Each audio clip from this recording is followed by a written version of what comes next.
Doski, Bu Dr. Pipa ataupun Ketua, boleh Pak Ketua, enggak, silakan. HIV/AIDS. Virus ini ada di tubuh orang yang bisa menular ke orang yang tidak terkena virus ini, hingga menyebabkan penyakit AIDS. Itu. Selamat pagi, salam sejahtera bagi kita semua. Dengan tajuk dari 430 hingga 91, padahal tahun ini belum berakhir, bisa jadi akan bertambah. Jangan sampai, mudah-mudahan tidak bertambah. Potensi bisa bertambah bisa sampai 500-an misalnya. Ini bukan suatu hal yang menggembirakan.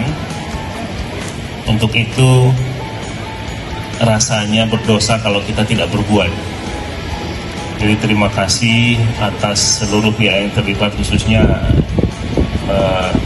Doski, dan waktu diskusi dengan Dr. Pipa saya disampaikanlah data-data ini. Pencegahan HIV/AIDS pada siswa SMA sekota Palembang secara resmi saya nyatakan dibuka. Kepada Allah saya mohon ampun, kepada Bapak Ibu semua saya mohon maaf. Wabillahi taufiq wal hidayah. Wassalamualaikum warahmatullahi wabarakatuh.